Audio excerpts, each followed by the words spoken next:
Hello, everyone. Welcome, welcome. We are going to get started here in just a couple of minutes. We're going to wait for more people to join in. Excited to see those participant numbers jump in. And we'll wait to make sure that everybody can get in here before we get started. Very excited. We have great lineup of panelists for everyone today.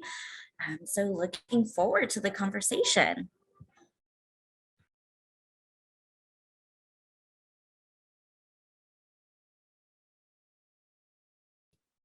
We will get started at about 3 after.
Okay, so we are at 3 after, and we will get started. Hello, everyone, and welcome to our FabFems Friday with Women in STEM. Our focus today are on professional skills, present with purpose, and a spotlight on chemical engineering. We have a fabulous lineup through the rest of July, focusing on different engineering majors, as well as STEM and professional skills. So we hope that you can continue to join us weekly for our panel discussions with current students, our alumni, and STEM role models from our community. My name is Amy Beebe. My pronouns are she, hers. I am the Assistant Director for Women in STEM. We sit within the Division of Diversity and Community Engagement here at the University of Texas at Austin.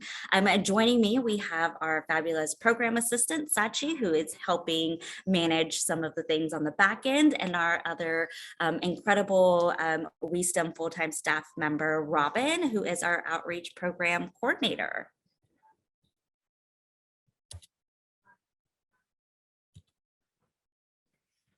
So one of the first things that I want to talk about is that you can find many of our FabFems Friday webinar panelists and even more amazing STEM role models in the FabFems directory, which is a national database of women in science, technology, and engineering and mathematics, our STEM professions, who are inspiring role models for young women. So this directory is managed by the National Girls Collaborative Project, and it's really designed to increase career awareness and interest in STEM.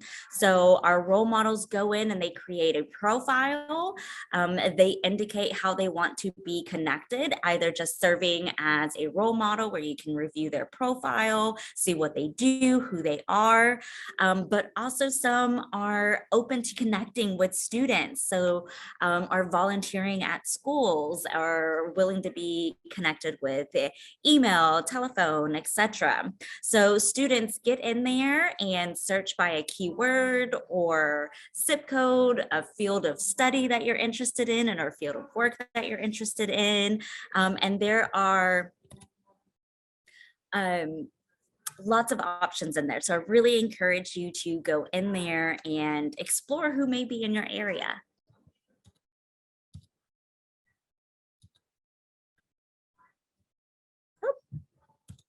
here we go. First technical oopsies of today. Do you think that after so many years of doing this already that it would just come real easy? Okay. Finally, I want to talk about our YouTube channel. All of our FabFems Fridays are going to be recorded and they're going to be found on our YouTube channel on our FabFems Friday playlist. There's also many other very interesting videos on there, opportunities to explore other content. We are also working on trying to increase the number of subscribers to our channel. So please go in there and check it out and subscribe. You can find some really amazing content there. Our program assistant Sachi will throw the link in our chat so that way you can go over there. Once we hit a certain amount of subscribers, we can then update our link so we can be easier to find later. So definitely check us out.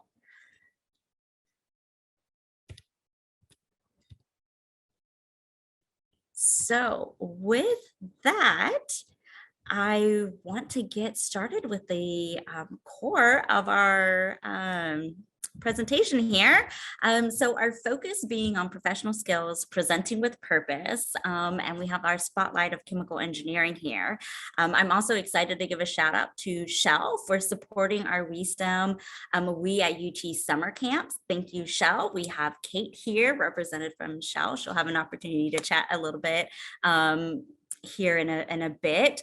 So to start, we'll have each of our panelists share some quick introductions to get us started. After introductions, we'll have a facilitated panel discussion with some pre-selected questions, but we'll also be taking questions from the audience. So use that Q&A area to submit your questions at any time throughout this presentation. We'd love to answer whatever questions you may have. You're welcome to submit them anonymously too. So let's introduce panelists. If you can start us off with your name, your pronouns, your hometown, your major, your degree or degrees, the company and the organization that you are currently with, and share a little bit of what you like to do outside of work. Awesome. I'll go ahead and get started. Hi, I'm Jordan Keller. My pronouns are she, her. I grew up in Grapevine, Texas. I received a chemical engineering degree from UT about 9 years ago. I've been working at BASF. It's a large chemical company ever since. I currently work in sustainability projects as a technical lead. And outside of work, I really like to go hiking and spend time with my dog.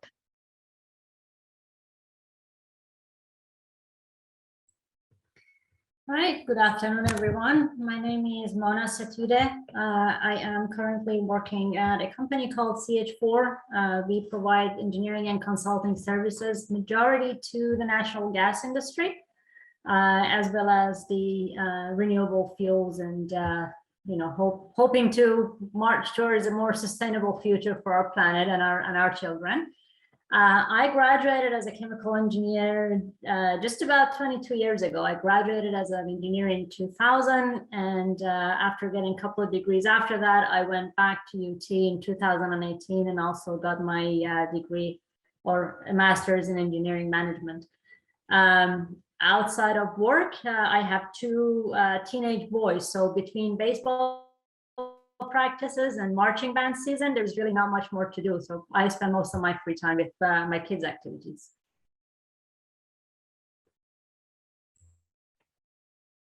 Hi, everyone. I'm Rebecca Vinto. My pronouns are she, her. I am from Portland, Texas, which is in the Corpus Christi area. I have a Bachelor of Science in Mechanical Engineering, and I'm also a professional engineer. I graduated in 2013, and I work for Austin Water here in Austin. Outside of work, I like to run, and I also play on a women's soccer team. And I also like to bake with my kids.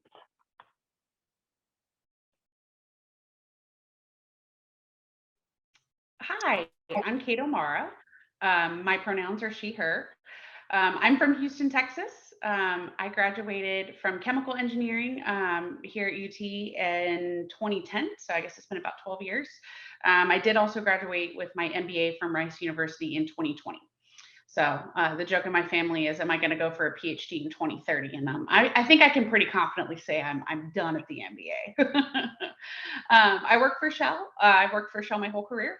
I am currently the operations manager for our midstream control center.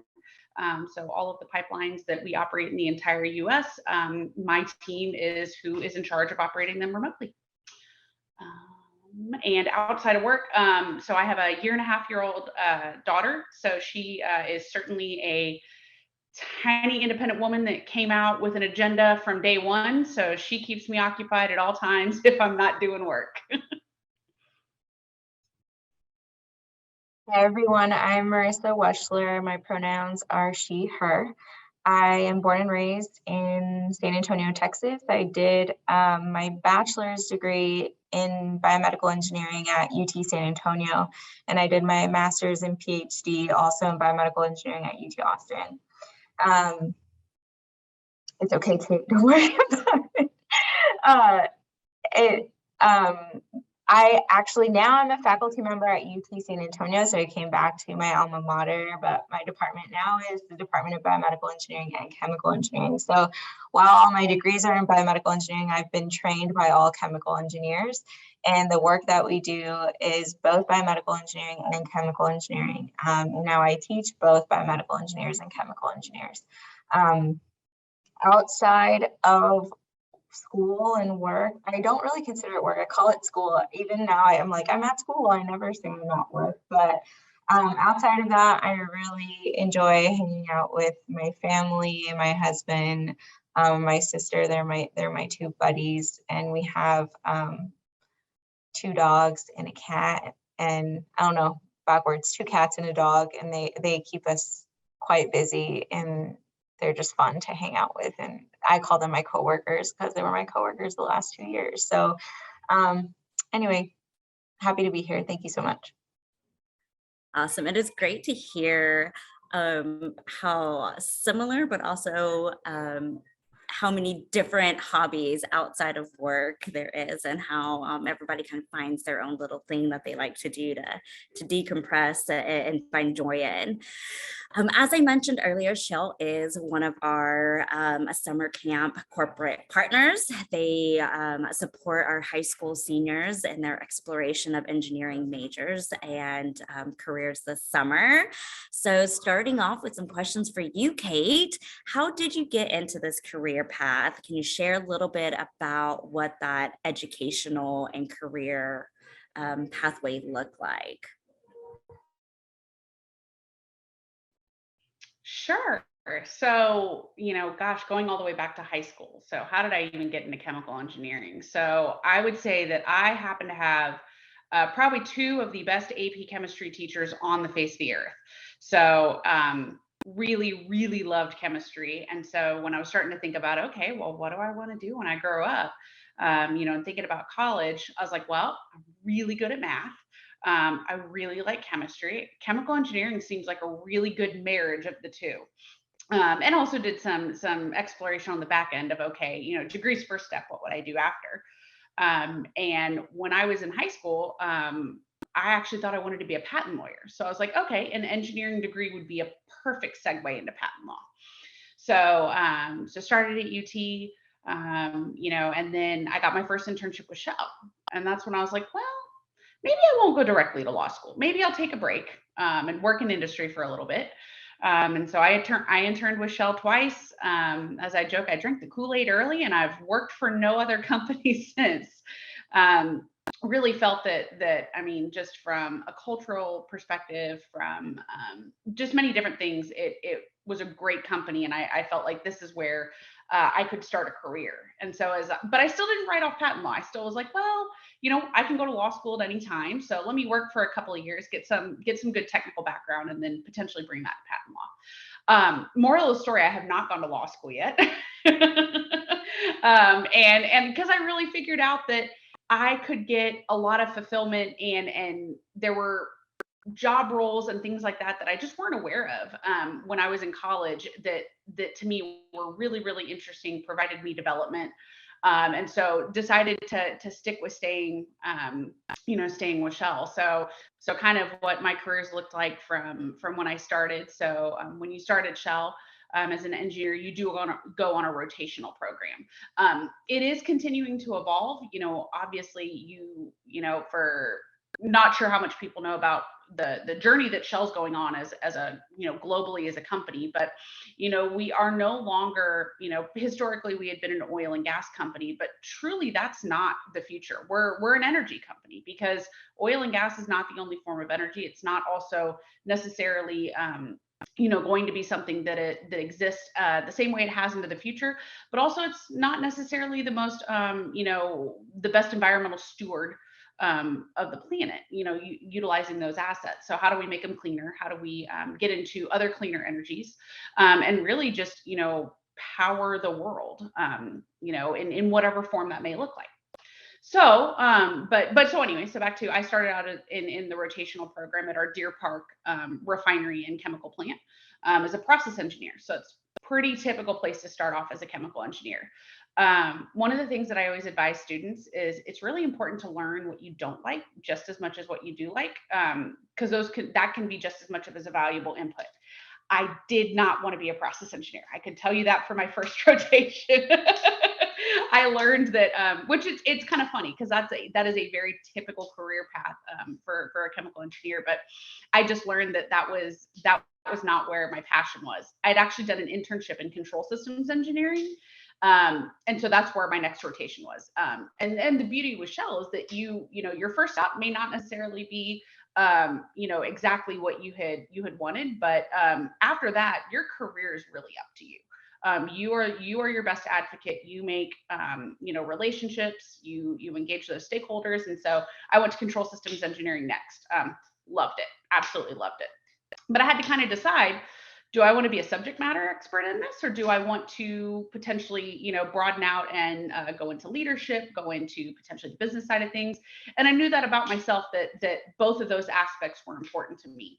So from that, I took a move to become the economic model coordinator for our chemical plant, which was a really, really good step to start to get my foot in the door with business.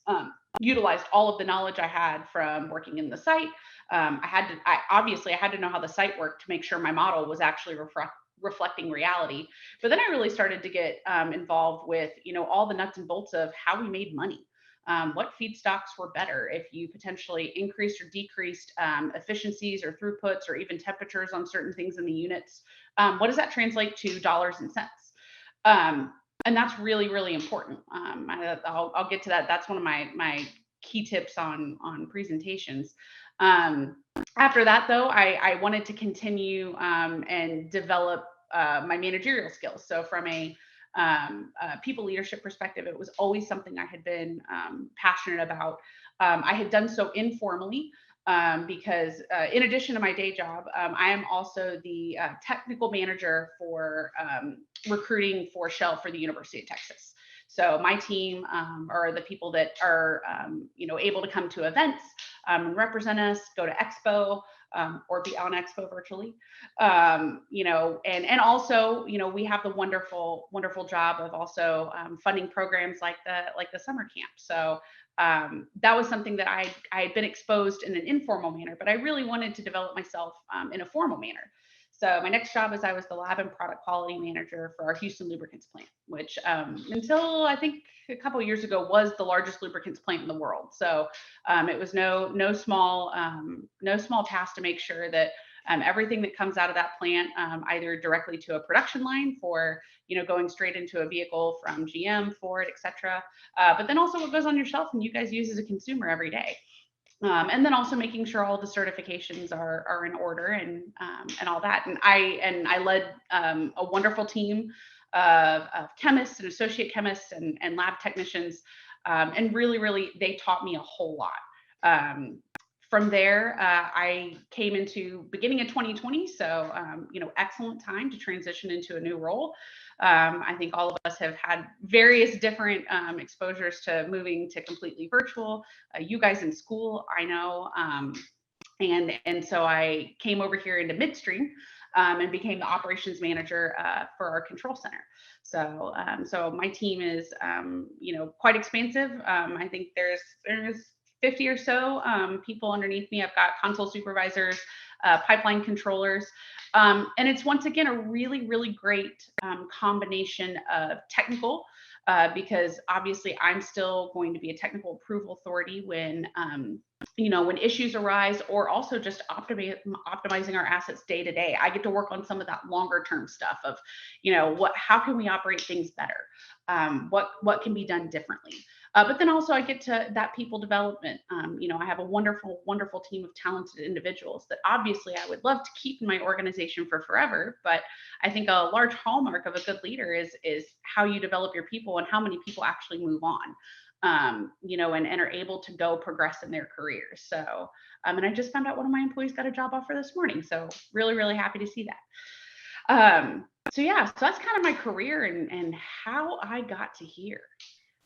Awesome. And I also love the fact that in this career pathway, you talked a lot about what chemical engineering looks like at Shell, right? It's not just this one thing, just your pathway shows that there are so many different ways that engineering can look like there, which is incredible. Exactly. I mean, you can go, it's really your career at Shell. One of the things that I loved about it and I realized when I was an intern is that your career is what you make of it. Obviously there are going to be some roles that, with your degree, you will not be able to do. Like I cannot go be a lawyer for Shell, nor would you want me to be a lawyer for Shell without a law degree. But lots of our different managerial roles, business leads, negotiators, things like that.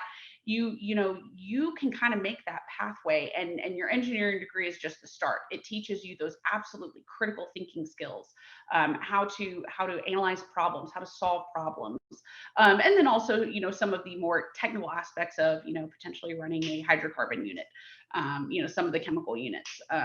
But yeah, I mean that's one of the things that I love is that you can go into subject matter expertise, you can go into the business, you can go into people leadership, you can, it's really what you make of it.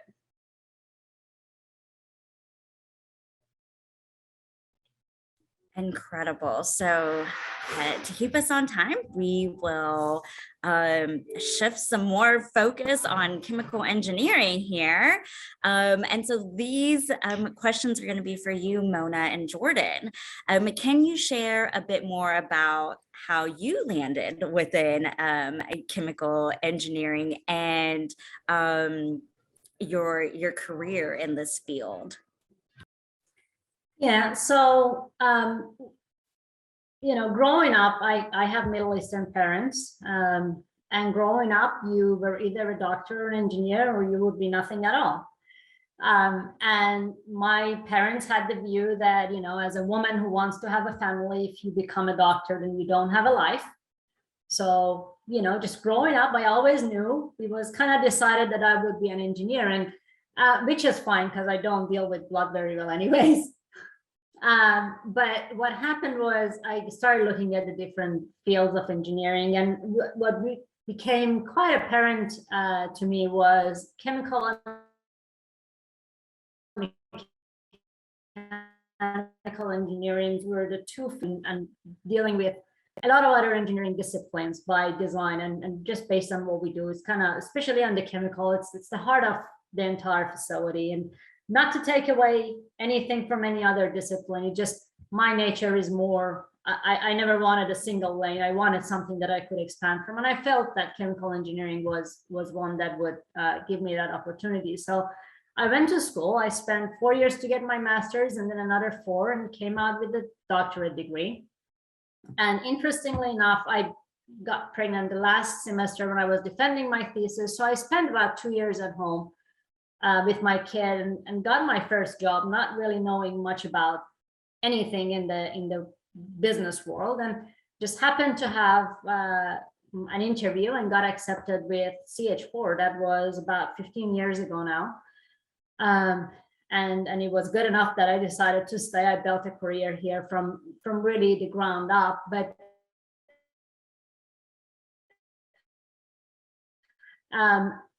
it is an engineering and consulting firm, so I saw a lot of really strong engineers. And very early on, what I realized was to be absolute best engineer, it's yes, you have the skills and there is a lot of learned skills, but then there is also that real knack that you have to have. It's kind of when you see the difference between a great musician and a brilliant one, right? There is something that you're either born with or not. And I kind of realized I was not born with it. Yeah, I could make good grades, but I just didn't have what I needed to make the great engineer I would expect of myself. And it was not lack of confidence. It's a lot of more awareness of your own skills and figuring out what suits you best and where you can shine the most. And to me, it was really the management.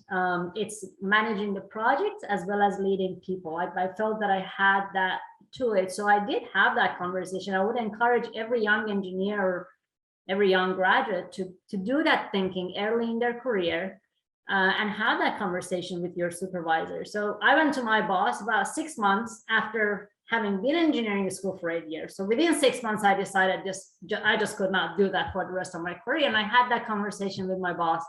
I said, look, I can do what you want me to do, but I'm really, my preference is to do the management. And that's the path that I took. I did that starting with small, very, very small projects. And then kind of grew that up to about 2016 when I went back to UT and actually got a degree that put a stamp on it. Moved on from being an engineer consultant to a project manager and became the vice president. And right now I'm president of the company. And one thing that I do aside from my day-to-day job, which involves a lot in managing people and decision making. I don't do much of design anymore, but I've also sponsoring what we call hair story makers, which is the women's empowerment group within our organization. So I do support and try to match our younger female employees, particularly with mentors, and try to make sure they understand that they have a voice within the business. It's Houston oil and gas is a very, very male dominated industry, and it can be quite intimidating when you have, when you're younger and you just enter the workforce. So I tried to do that. And I had a mentor who did stand up for me early in my career, who was willing to give me a chance. I know a lot of people would have said, no, I hired you as an engineer and that's what you shall do. That would have not gone very well. So that's what I do, and I really, really take pride and pleasure in being able to offer that to our employees and hopefully help people move on. And I would say one last thing. I think a lot of people say, build up on your weaknesses, right? Make them your strengths. But I would say yes, address them and make improvements. But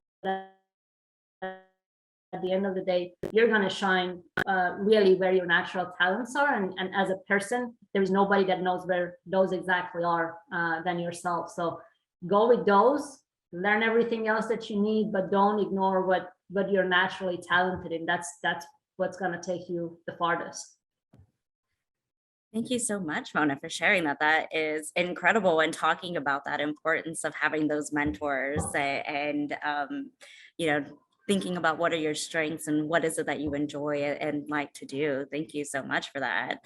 Of course. Jordan. Yeah, so I really got into chemical engineering from a desire to make an impact and to help people, really.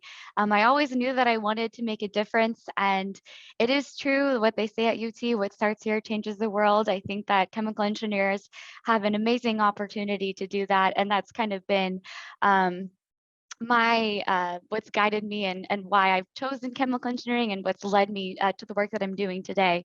So I've, like I said, been with BASF for 9 years, and I think I'm on my 5th job right now. So I've kind of, like Kate described, done a bunch of different things, from technical service engineering, doing like actual process designs, like simulations, real nitty gritty engineering type stuff, to technical marketing, contract negotiation, a lot of work in presentations, whether it's leading operators and training them how to how to run the plant, to presenting a value proposition and like a business proposal to executives, and a lot of external presentations as well. I spent time doing product management, working with propylene and butadiene, two common olefin products coming off of a steam cracker. It's the precursors to plastics and pretty much the entire chemical value chain. And that's led me to what I'm doing today, which is still in the petrochemical space, but I'm leading a project to utilize post-consumer plastic waste as a feedstock for our cracker. And so I've, along my career trajectory, I've realized that sustainability is my passion. It's certainly my passion in my personal life, and I've had little glimpses of that in my career. Of course, BASF is a pioneer in sustainability, especially in the chemical space, but working in LNG, which is an extremely sustainable fuel, working in different education programs at BASF, and now getting this opportunity. And it's a really, really exciting thing for me. It's something that I believe in. And I think now the reason why I chose chemical engineering to make a difference, to make an impact, has come to fruition. And I feel like I have that opportunity to do so. So I am leading the team. I'm not doing the engineering, but I'm the leader of the technical work stream. So having that technical background is extremely helpful, right? Understanding what the engineers are telling me, what they're saying, how we're designing this. But then from a presentation standpoint, I'm the one that's communicating that to the executive. So again, really flexing the presentation skills, but having that technical background is very beneficial. Y'all say such great things. It is so inspiring to hear y'all talk about your career paths, and it's great to also hear when you can find that joy and where your passion with your personal life merges into and bleeds into that professional life, and you're able to really make some significant changes and steps in the directions of the future that you want to see. And so you touched on some of these professional skills that presenting with purpose focus, and so let's talk about that for a minute here. So Rebecca, Marissa, what does presenting with purpose means to you? Where does this professional skill come into play with your work? Sure, so I'll go first. So to me, presenting with purpose means three basic things, which is being intentional with the message that you're trying to get across, making your points clear and concise, and hopefully I don't contradict myself by saying that later. And then also tailoring your message to your target audience. The right content at the right level of detail is very important. At the end of the day, it all boils down to effective communication. So I work for Austin Water. My title is Supervising Engineer for Wastewater Facility Engineering. What that basically means is we manage projects for wastewater facilities like wastewater treatment plants, and I manage a team of basically project managers. And so in my work, I present information constantly to a wide variety of groups, both in my organization and outside my organization. And that's both formally and informally. So when you think of presentation, you might think of a formal, scheduled presentation to an audience. Well, that is true, but your informal interactions like conversations with team members, emails, that can also be considered a presentation. It's a form of communication where you're trying to get a message across. And so if you're always thinking, you know, what am I trying to, what is my audience or the person that I'm talking to, what do they need to know? Or what do they need to get out of this conversation? That can really help guide you on your content and the points that you're trying to make.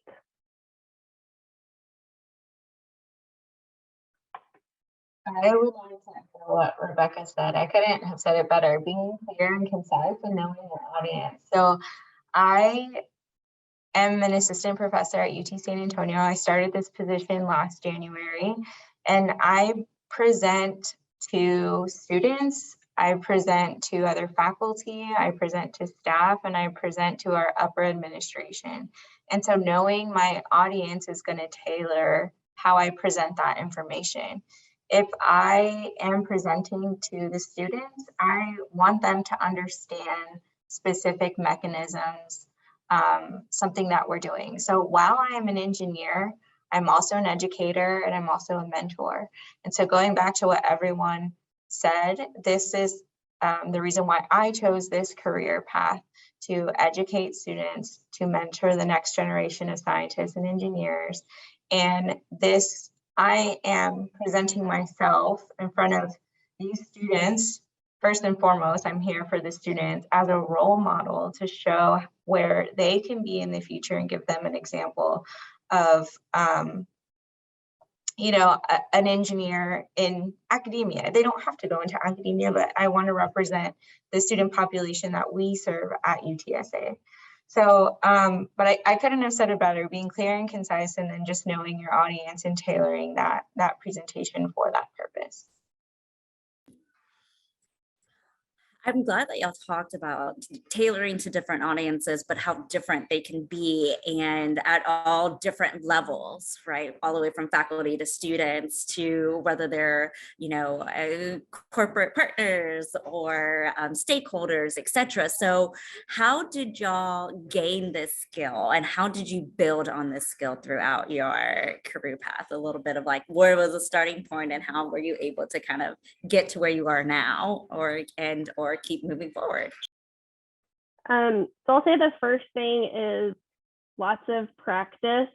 And of course, also when you move along in your career, you gain that experience and knowledge will also help build your confidence.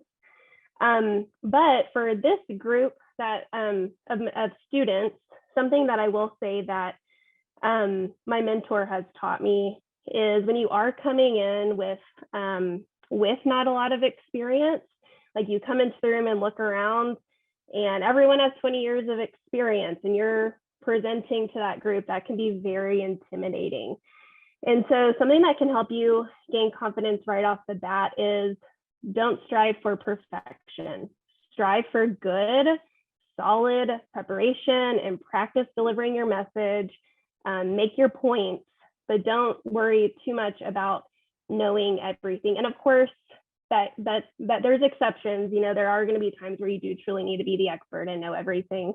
But most of the time, don't spend too much time trying to know everything. And I've found that as a woman in engineering and STEM in general, I have spent a lot of time trying to be the expert at things and making sure I'm overly prepared, basically overcompensating.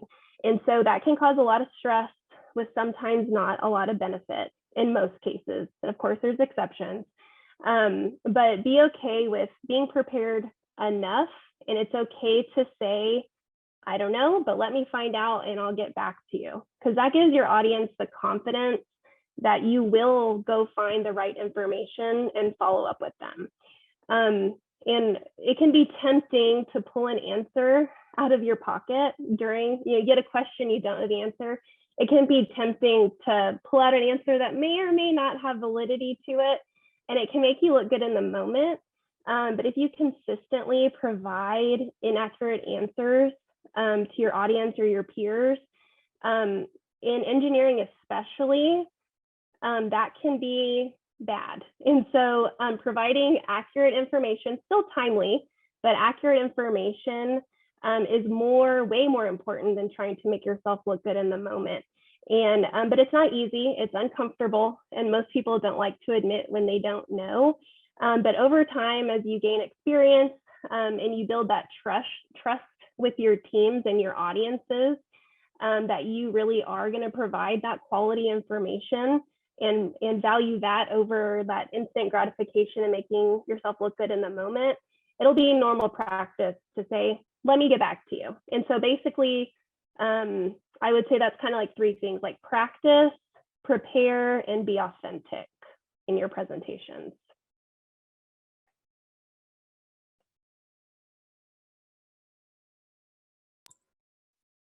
Marissa, is there anything to that you want to add? or any of our other panelists?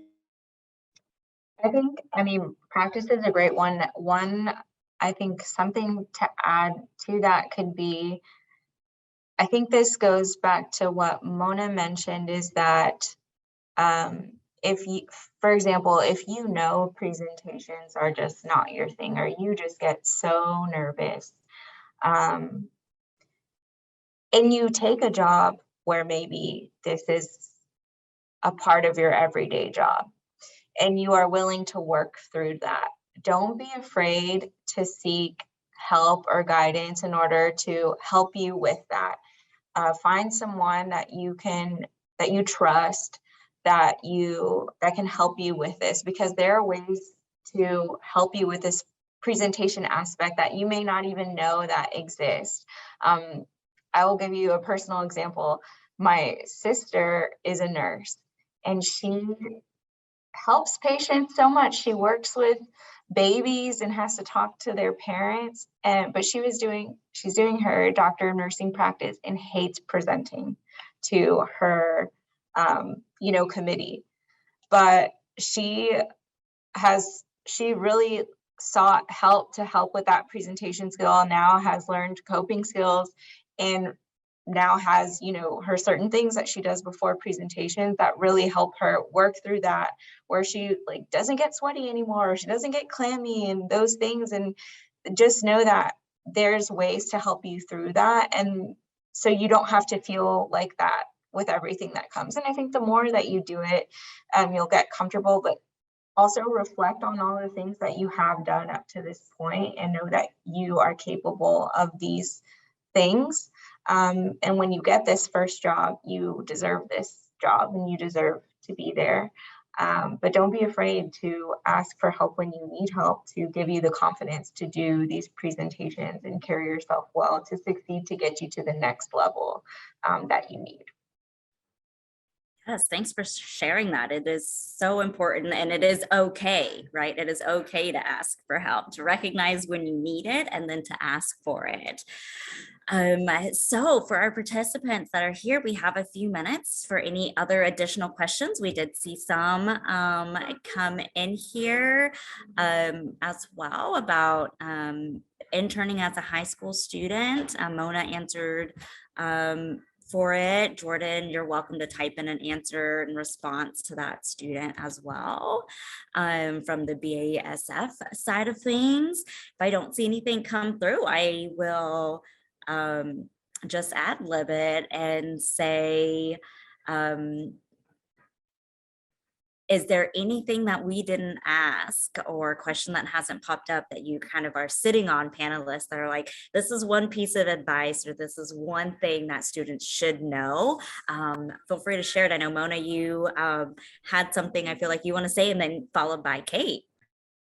Yeah, thanks, Amy. And I would say this, the industry has a lot of rules and regulations now about women's rights and equality in workplace. And unfortunately, when you look at the reality of it, we're still far away from it being actually fair and equitable. But two things that I would say. Number one, don't be afraid to ask for what you feel you're worth, right? If you don't ask for it, nobody will give it to you. And you know what? The worst thing they can say is no. So be it. But if you don't ask, be absolutely sure, because I have men and women reporting to me, be absolutely sure men will ask and they will get it. If you don't ask, you never will. So do that favor to yourself as you move through your career. And the other thing, I mean, we talked about presentations not just being formal. When you are in a room, if you're invited to a meeting, you have a place there. You have already earned a place to be there. And it is very, very frequent. Even though I run a business, I still get overlooked and I still get talked over. And you have to make that stand for yourself in polite, professional manner. If you are interrupted, you have absolute right and really obligation to yourself to say, excuse me, I was not finished. Or let me finish my sentence, or let them finish and then come back and repeat. If they just ignored what you said, come back and repeat it. If you don't set that stance for yourself in your career against your male counterparts, you will never be able to have that chance to grow. Yes, it's very good when you have mentors who stand up for you, but if you don't have it, you need to be your own advocate. And it is okay to repeat yourself. It is okay to tell people they just cannot run you over. Just do that. And it is uncomfortable in the beginning, but the earlier you start doing that, the better you build the skill, and it is going to go a very long way as you build your career. So just some of the things that I've seen over the years.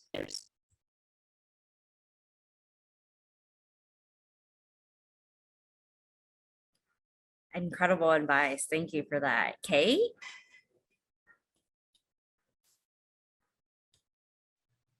There, I couldn't find my cursor to unmute myself. So going back to, some of the presentation stuff. So, Rebecca really touched on, kind of how I approach, like, be clear, things like that. And one other thing I'd add to that is whenever you go to present, ask yourself, what do you want to happen as a result of this presentation? Are you asking for money? Are you asking for headcount? Are you asking for support, that they carry on and ask for, whatever you need? And I think it's a really good reflection to keep that mindset. And so finish your presentation, practice, and think, if you were someone that, was coming in out of the blue, would you get that takeaway from the presentation of, yep, she wants me to go do XYZ? Because I think sometimes, you'll think one point's coming across and it's not at all. And it's also always helpful. I mean, I know with some of my larger things, I always have a coworker, put their eyes on it, or I'll run through it with them. So because you just are going to have your own personal blinders on it. The other thing is that also when you get into the professional world, especially as an engineer, so odds are you're going to be with other people from other disciplines. And as an engineer, we can talk about something and be like, hey, listen, so this is going to improve the efficiency on this reactor by X%. And we know we're talking apples to apples to each other. We know exactly what that means. But a manager from another group that's managing the money that's going to, give you whatever you need may be like, I don't understand what that means. And so one of the things that I found to be hard and was a skill that I had to learn was, how do I translate what I'm doing to a literal dollars and cents? Because dollars and cents is kind of that common language throughout everyone. Even HR wants to know dollars and cents. So that's something that I know, we tend to stick on the more technical side, makes sense. But learning to understand that financial side of things and what you're doing, how it adds value from a monetary aspect is definitely something that I would say make sure you're aware of. And also, as many people, ask for help if you don't know. I always went to my process engineers because I'd be like, hey, I can do this. Putting this controller in automatic is going to save you XYZ. What does that translate to from a dollars perspective? So it's always okay to ask for help. Thanks. Any other final, we don't have any questions that came through. Any other final thoughts from our panelists before we wrap up? No, we're good. Okay. Well, thanks again, everyone, for joining us today. And a big thank you to our fabulous panelists. Y'all are incredible as always, as usual. And another thank you to our WiSTEM summer camp partner, Shell, for their support, and Kate for being here, representing them and joining us today and imparting her wisdom. And we look forward to seeing you all at our next FabFems Friday, which is next Friday. So watch your email and our social media for links and details. Thanks again, everyone. I hope you have a great weekend and see you next time.